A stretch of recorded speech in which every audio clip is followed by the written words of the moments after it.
Hello, everybody. How are you? It is Wednesday, January the 10th. And guess what? It's at 7 o'clock on the East Coast. And you are listening to the Power of Transformation broadcast. And I am your host. I'm Dr. Paula Obie. And yes, I am excited, but I've been excited all year because there's so many wonderful things going on. And I'm so happy for what God is doing, and it's just, he's doing great things and he's going to do even greater things. So I'm happy because tonight we have someone's special. We'll get into that in a second. I want you take your phone and I want you to tag your friends. I want you to text them. You'll have a few minutes, give them a phone call and tell them that the Power of Transformation broadcast is on with Dr. Paula Obie. And there are going to be some great things that they're going to want to hear because we got some extra special guests tonight. And just like every week, I don't ask you to do what I'm not going to do. So I'm on the phone and I'm tagging and I'm texting. We're going to be right back. See you soon.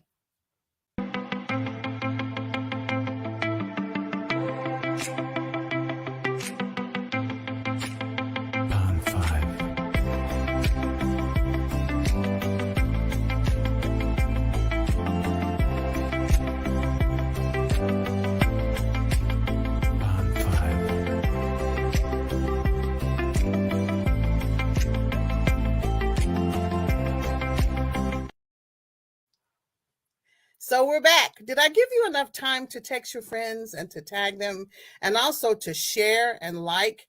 If you go to the ALH Broadcasting, search for that on Facebook, you're going to find us and you're going to want to listen tonight. Now, I said it's going to be special. Really? It is. Every now and then, I get an opportunity to meet some folks, a mother and a son who really have an impact on me. And tonight, this is who I call the dynamic duo. Why are they important? They just have that it factor. Have you met some mother and sons or mother and daughters or whoever, and they just are chilled, and they just do really cool things. Well, we'll find out a little bit more about them in a few minutes. I call them the mother and son, the dynamic duo, but their names are Tamika and KJ Sutterth. I met them about maybe 7 years ago, and when we were worshiping together, and look at that picture. Look at her. Look at him. Cool people. And I wanted to bring them on because I want them to talk to us about their relationship and so many things. So let's put our hands together. Join me in applause for my guests tonight, Tamika and KJ Sutter. Come on in. Hi there. Yay!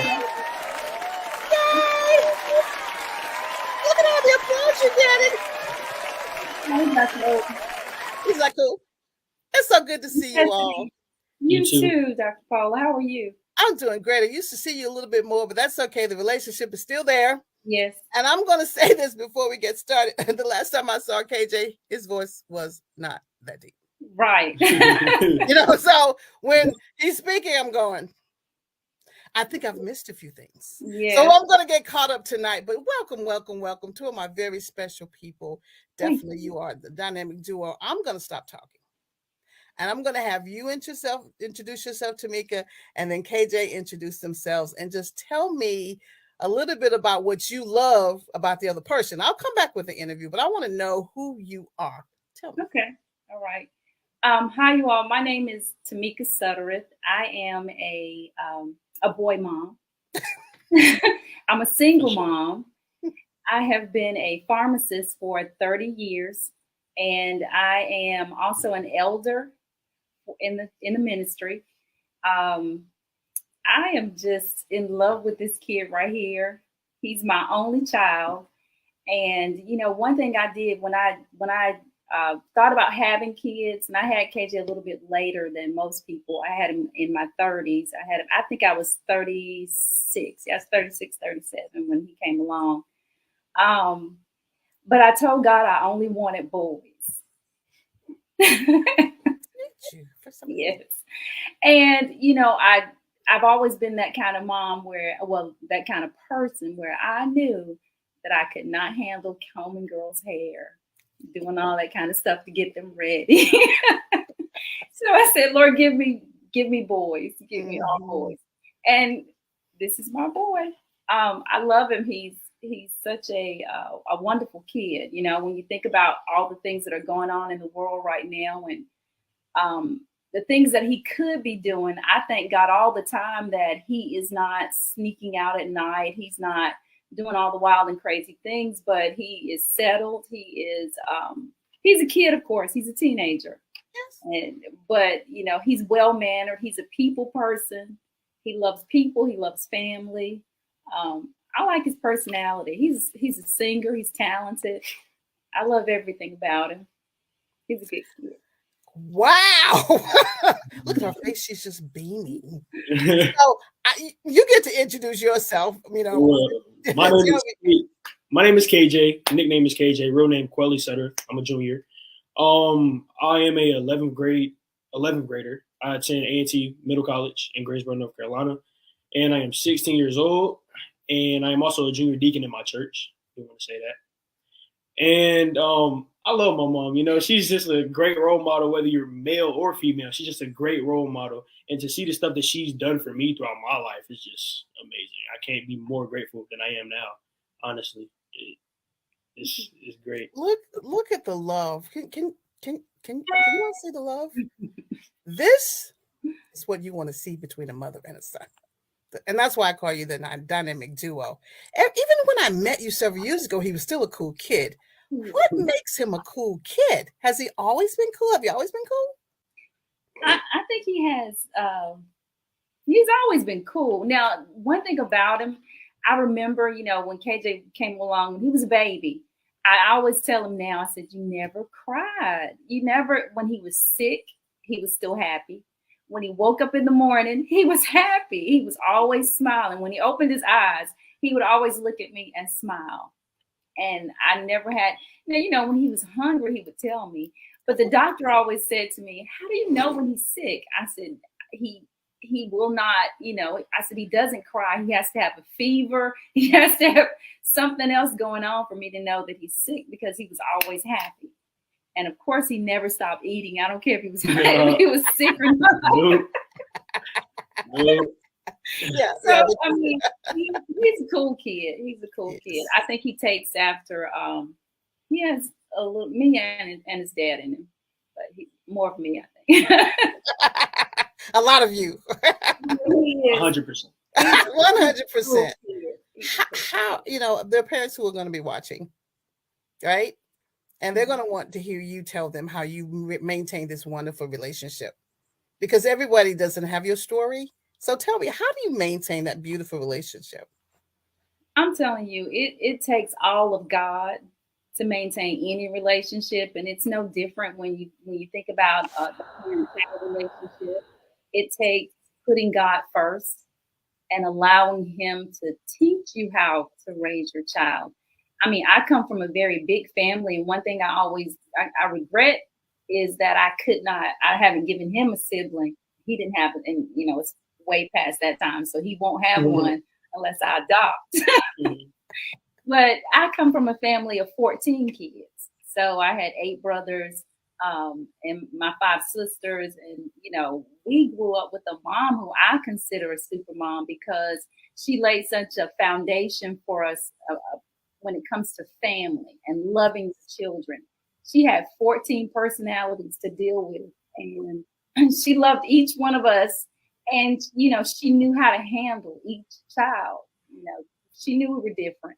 Mm-hmm. She knew how to handle each one of us and how to love us where we were, and even, you know, to pray for us what we needed and just raise us well. And I thank God for that. I thank Him, because we, you know, even though all of my siblings are not in the church, they can't say they don't know, and that we weren't raised with that solid foundation. You know, I have good siblings. He has good role models in my brothers and in his aunties, my sisters. Even in the church, there are some males that are good role models for him. His pastor's a good role model. And we've just been blessed to, you know, put God first and train him to love God first and make God that first priority. And I think that's what creates the bond that we have, the communication. You know, even in my professional life, learning how to talk and communicate, I always let him know there's nothing we can't talk about. And I'm not gonna, you know, sit there with the stern judgmental face and say you shouldn't have, you why. I just want to know that you're doing okay. And if there's some things we need to fix, we can work that out. There's nothing we can't talk about. So I always tried to present him with a mom who's open. Now he knows I'm firm. He knows what I believe in, and he knows that I'm always gonna put the word on it when it needs to, Yes. when he needs that, you know. Yes. Prayer too. If we need to stop in a moment and pray, we will do that. Because, you know, I believe that the way to raise children who are balanced and solid kids and good citizens is that you have to know God, and they have to see the life that you live, and they have to see God in you. You can't just tell them to do it. You have to show them how to do it. And I believe that that's a key thing, knowing God and having him first. So the whole time you were talking, he was nodding. Yes, she's right. Yes, she's right. So what are the things that you do, KJ, to make sure she's cool with you?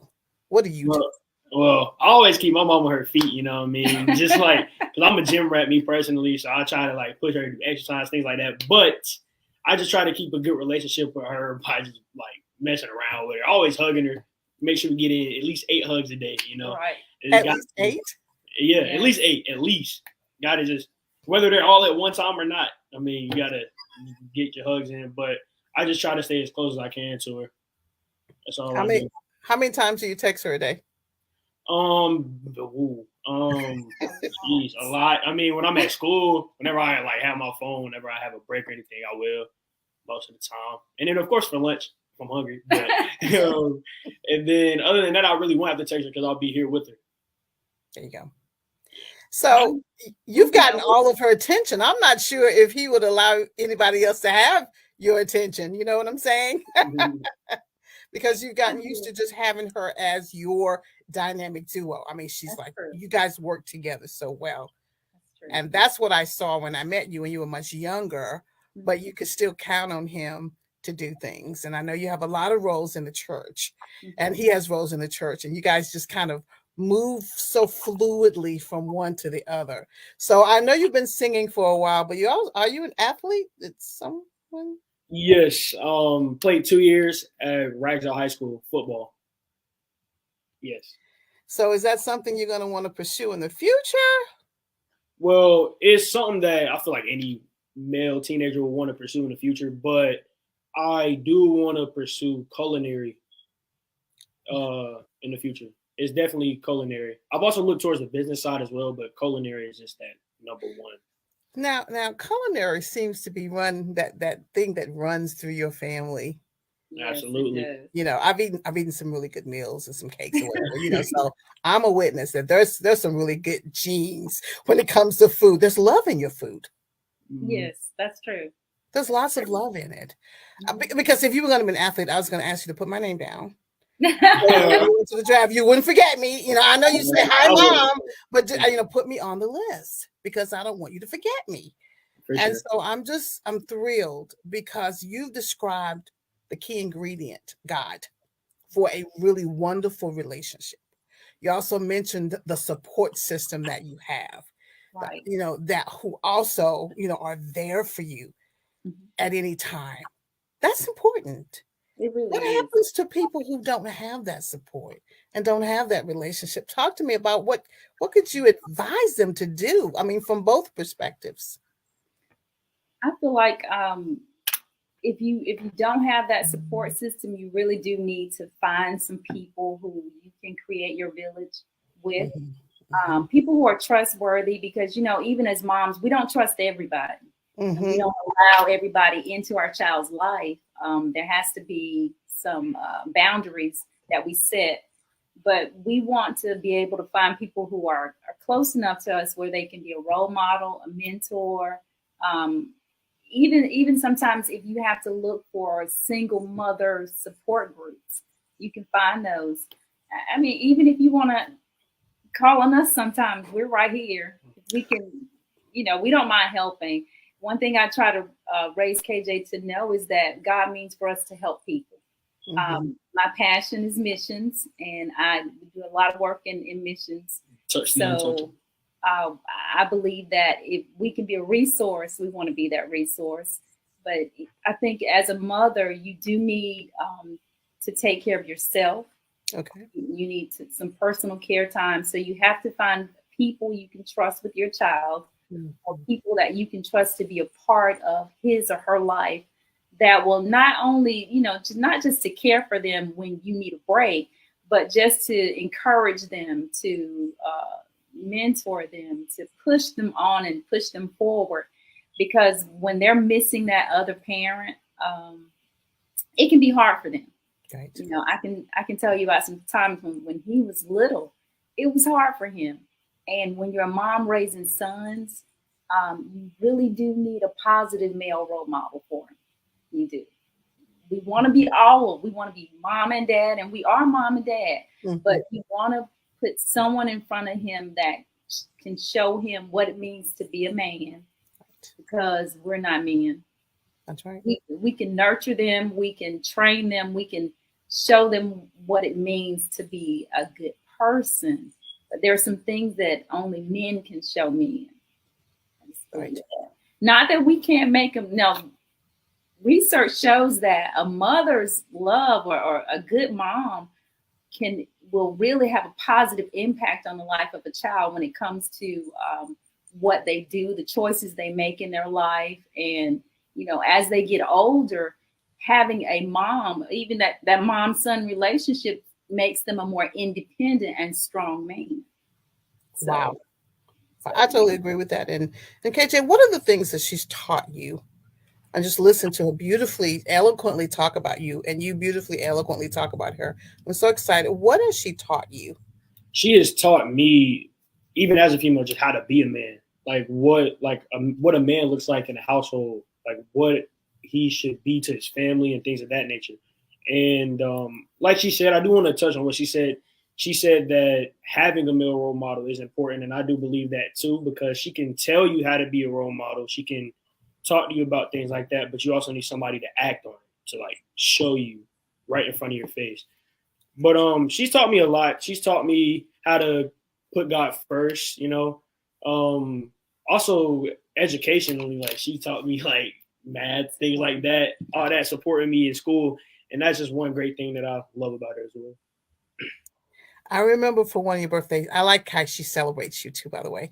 I remember for one of your birthdays, we went to Carowinds and it had to be like 500,000 degrees outside. And we were pretending that we weren't hot, trying to find all the water in the world.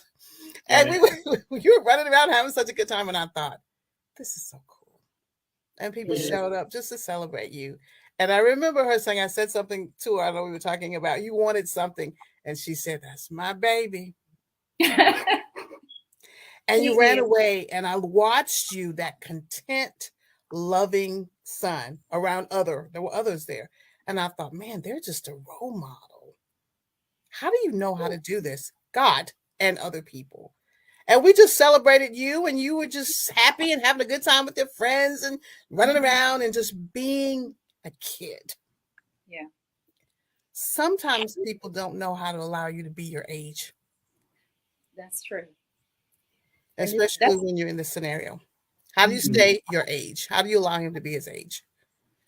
I feel like it's important that as a single parent, you have to show your child how to be responsible, and you give them chores and you give them things to do, but you never put on them the role of a parent or the role of an adult. They're not. I've never said to KJ, okay, now it's time for you to go to work. You got to pay this bill, that bill. You're just a kid. I don't think the demands of adulthood should be placed on children. And I say that because I feel like they need time to be children. But I do also realize that there are some kids in situations where they have to take on the role of the adult, and they have to be, they have to work, they have to go out and help their parents, and they're single parent in some way. They babysit their brother, their siblings. All these things happen in families. It's such a broad spectrum when it comes to, I think I'm blessed, and I say that because when I came from a family of 14, and we didn't lack, but I knew sometimes, my mom, she worked a miracle to feed all of us. I'm just going to tell you. And my dad, but it's like, how do you feed 14 mouths? How do you do this? How do you do that? And, but they never put on us this responsibility to take on the adult role. You know what I mean? You didn't have to, you really don't show them the struggle. Sometimes kids see it. Now, what I do believe that you have to teach your children how to save. You have to teach them what money is all about at an early age, so that they will know how to manage, and they will know what to do with their money, and so they won't have to live sort of in a way where, I make my money and I spend it, or I make my money and I have to do this, but they know how to save it. They know how to invest it. They know how to take care of things. And that's what I try to teach him now. You have to have this mindset with money. You can't let money rule you. True. You can't live outside of your means. You can't do all of these things. But I don't want him to ever feel like, okay, I see my mom struggling, so let me get out here and get a job, quit school, and pay the bills. That sort of thing. No. I always want him to know that his life, he's here for a purpose. And first and foremost, right now, it's to be 16. Be 16. And to allow God to work on him at this age, to influence his friends at this age, those people that are around him, and, the decisions he makes, all these things, he has to be 16. He doesn't have to respond to life as a grown man. You hear people tell single parent children, oh, you're the man of the house. He's the son of the house. Right. Now, as he gets older and he has his family, he becomes the man of his house. But right now, God is the man of the house. I train him how to be a good man, because his name is Kweli Hamza. That means man of honor, man of truth. And so I expect him to live up to that name. I try not to put too much on him. Oh, I really don't think you're putting too much on him, because he looks like someone who is just loving life. Your countenance is that you look like you're loving life, and you worship together. That's what got me. You worship together. When you sit back and you see a mother and a son worship together, it is just a powerful thing. Talk to me about your worship experience, KJ, with your mom. I just feel like we can't be stopped. When we praising with each other, it's just, I'm with my mom, she's with me. It's just us. Like, can't be stopped. We're untouchable. Love God. Yeah, we just love God. It shows that even more. Yeah. You all are not going to make me cry on this show. I've not had anyone make me cry yet. You're not going to do it yet, because I didn't bring the Kleenex. But what he just said just made me just goosebumps. We worship together. We cannot be stopped. That is so cool. And nobody paid him to say that. It was from his heart. That's true. So how do you get a 16-year-old how to feel that way? KJ, I don't know. I think you're special, but what do you say to people who don't understand how powerful it is to be able to worship with your mom? What do you say? I just think God gives all answers, but I do think that you just have to examine in a way. Like, you have to look and pay attention to, like, your mom, and, like, how do I put it? Yeah. It's like you have to.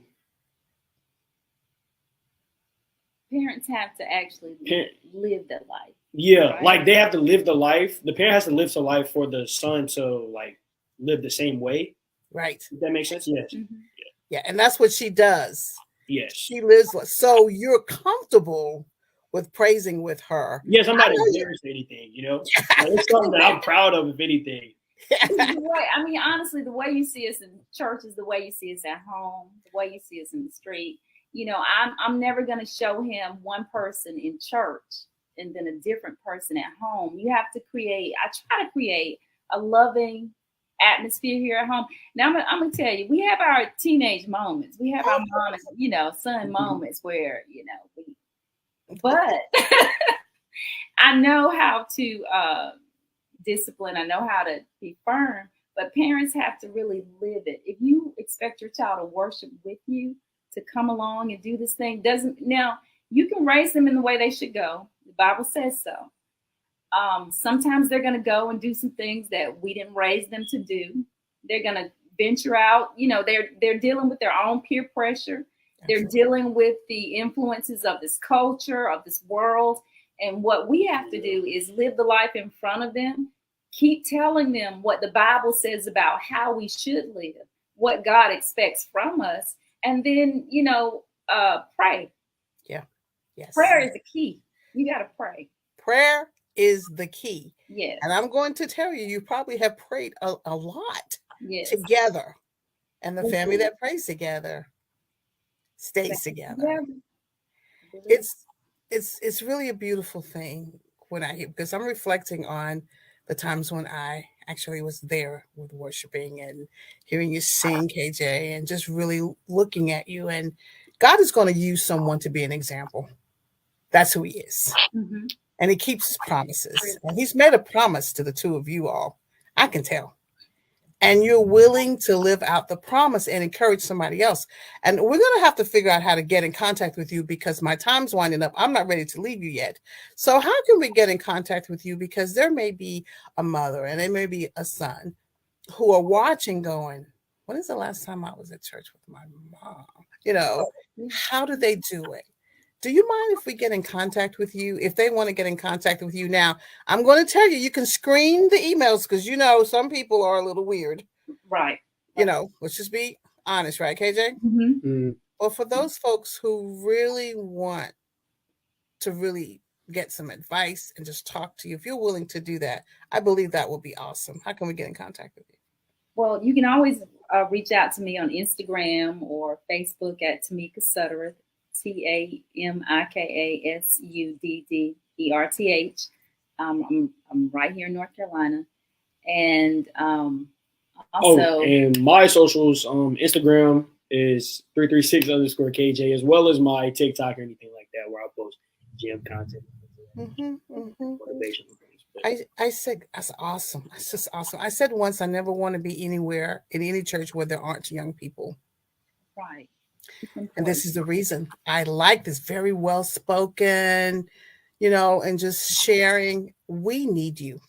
We need that energy. And what you've done, we can't package it up and put it in a pill and give it to someone. It would be nice, but that's not how it works. It works with the interaction, the relationships. Why are relationships important? Why?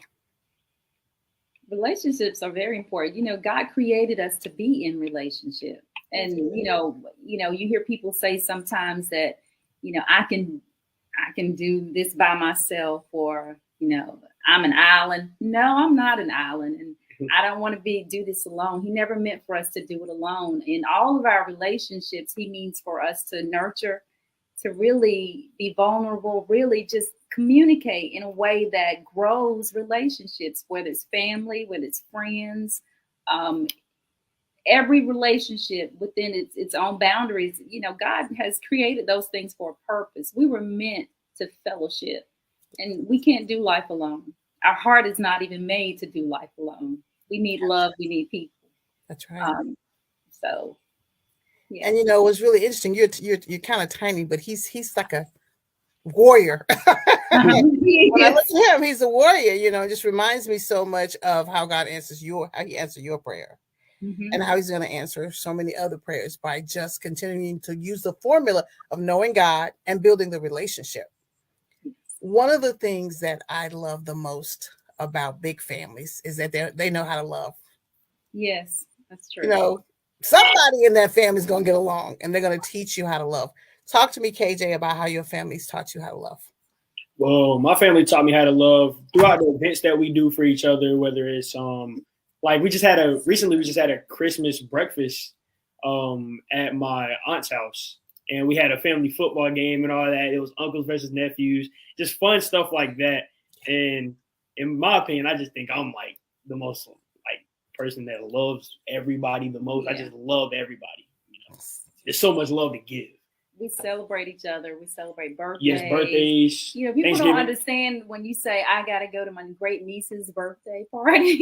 And, you know, things like that. We have great grands. So, you know, we celebrate everybody. Mm-hmm. When it's your birthday, we're going to be there. When it's your whatever, we're going to be there. When you're graduating, we're going to be there.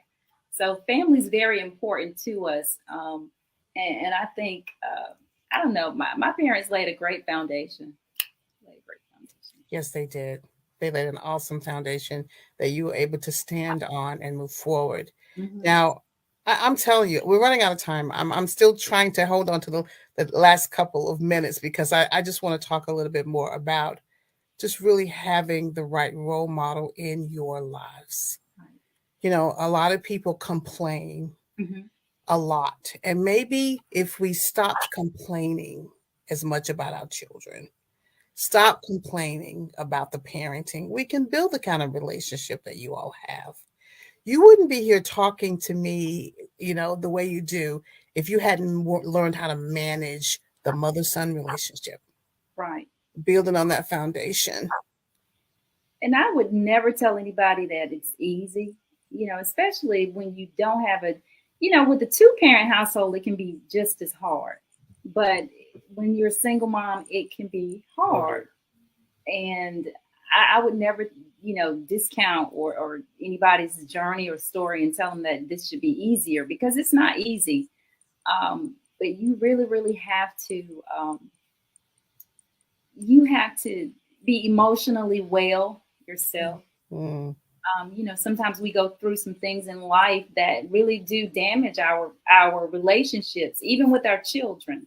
We don't know how to build those relationships. We don't know how to lay the foundation because one was never laid for us.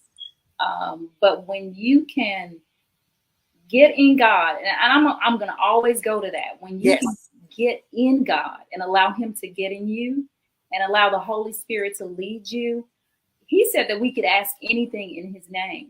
And sometimes what we have to ask him for is to make us the person, the mother that we should be. Help us to be the example for our children. Teach us how to love. Because if you read his word is all about love. Yes. This is a whole love story, the way he loved us. Yes. And so, you know, if we ask him to show us how to do this thing, you know, he didn't give us these children for no reason. They weren't born for nothing. Right. There's a purpose for their life. So, you know, he's actually entrusted us to nurture. He's entrusted us to build them up, to encourage them to really reach their full potential and be what God has called them to be. And sometimes we need help doing that. And we need to ask God. We need to find role models. We need to find people who we know are doing it and say, listen, what are you doing to make this thing better? My child and I, we fuss all the time. What can I do to change that? You know, we just need help sometimes. We do. We need help sometimes. You know, sometimes one thing I can say is his aunts are like his mother too. You know, so we have a great family. So he has a lot of surrogate mothers. Yes. Look, y'all, we're a loving and a fighting family. We disagree and then we come back together. But, you know. So he sees that. He sees all of the reality of being in a family. Even though he doesn't have any brothers and sisters to fight with, he understands what happens. Yes. He does. But even between he and his cousins, there is a relationship. There's a bond. They like to spend time together.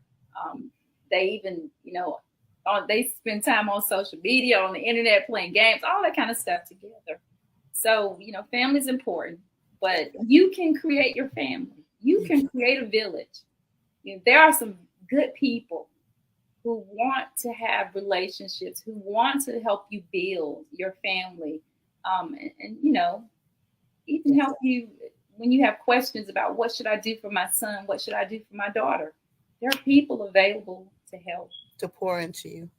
I Or love all of what we've discussed. I'm going to spend the last few minutes talking about your financial plan, because a lot of folks, will skip over. They want to take them to church and they want to worship together, but they don't always give them that financial foundation that you mentioned. Why is that important, KJ? Why is it important for you to learn how to manage your money? Well, I just know that I want to be in a good financial state when I get older, of course, and I do take some of the things that my mom has taught me and apply them now, just so I can already have a plan for what's ahead when I become an adult. Yes. And many other cultures teach that. Mhm. And for years, our culture did not know how. And you Right. teach those kinds of financial values so that we didn't have the financial acuity. It really positions you nicely if you have God, Right. education, and you're so articulate. I just love it. And you know how to manage your money. I try to teach him that, we want to build wealth. We don't want to, times can be hard. Yes. When you're single, and I'm talking to single moms, I know when you're single, every penny counts. It's got to go somewhere. You got to do something, especially when they get older and they're in all kinds of sports and they're in all kinds of activities, and you got to pay for this, you got to pay for that. You want your money to go far. But even in the midst of all of that, you have to learn how to save something. And even for him, like, I set up the 529 plan for college so that when his senior year comes around, that money is going to help going into school. It's going to help us, sort of even some things out. But also just knowing that you need whole life insurance. He's having a life insurance policy since he was little, so that when he gets older, that thing will have cash value. He can take that and do whatever he wants to with it. Just it's things that we think we can't do that sometimes we have to make ourselves do. I want to teach him, as he gets older, investing is important, real estate's important, all of these things. We haven't attained, we're not millionaires, we're not rich, we're not, by far, we're not. But I just thank God that we are able to manage and to learn. And to really, I can teach him how to invest his money and to save it. We don't, now he's a kid, so he likes Jordans. Right. But, those are things you have to earn. He's an honor roll student, and, he has to stay on the honor roll. He has to stay on the honor roll. Yes. And he does his work. So. And I feel like the older I get, the more I realize how important money is, and like the use of it and what you spend it on, things like that. So that's one thing that I've grown to know. And how we have to pay our tithes and yes, learn how to help others. Pay our tithes and help others. Yes. One of the biggest things in life is that you cannot go through this life and not love on people. You really have to show people the love of Christ by how you treat them. So we would never, he blesses us to be a blessing. So we would never hoard everything to ourselves and never give back. I believe in giving back. What a blessing you two are.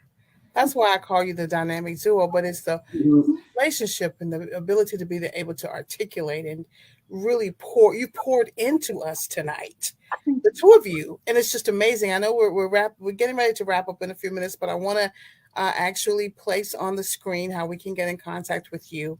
You've said some amazing things, some really incredible and very powerful things. Love the conversation about worshiping. I love got God in your life, and you're well-rounded. So if we can, again, just scroll how we can get in contact with you, because I've enjoyed the conversation. I hope you have. We have. It's been such a pleasure being here with you. Let me give you my email too, just in case someone wants that. It's Wright, WRIGHT, Suttereth @gmail.com. Okay. And then we need KJ's information Oh as yeah. well. Instagram 336_KJ, as well as TikTok, and email SUDDERTH KWELI@gmail.com. Wow, I'm so proud of you. I'm so glad I met you. And you know, you were the reason, actually the reason that I attended there. By meeting you, you were the one who said, "Why not?" And I'm like, "Okay." Look at the blessing that you have been to me. I haven't been there in a while, but you have meeting you was a blessing and still is. Tonight there are going to be some folks who are going to be so happy to hear you speak. They're right down in their heart. They needed this. This is something someone really needs. They need to hear from you, and they needed to hear from you, KJ, as well. I'm delighted that you're here. We're getting ready to wrap it up. I don't want to, but I will ask this one question. I asked this question, you know, for all my guests. Would you come back and do a part 2 Sure. sometime in the near future? For sure. We'd be glad. Because I'm thinking we have more to talk about, and you're great role models. We need those, especially now. We'd be And glad. as I wrap up, okay, so right after this show, the video will be available so you can share it. And then there will be a replay on Saturday at 2:00. Okay, great. So Great. they can watch it as many times as they want on the ALH Broadcasting Network, and you can go to my page. I'm so excited I can barely get it out. But what you said has touched me way down on the inside. Look at the role models. God is amazing. So as we push ourselves away from this show that I don't want to end, I'm going to say the same thing that I say every Wednesday at the end at this time. You have to trust the process. You have to trust God in order for the power of transformation to do its perfect work in your life. And I believe what he's transformed you into is going to bless a lot of people tonight. So thank you so much, Tamika. And thank you so much, KJ. I've enjoyed talking to you. And we're going to see you real soon. Thank you, everybody, for joining us. Thank you. Thanks for having us. You're welcome. You're welcome. Take care. Good night. Good night.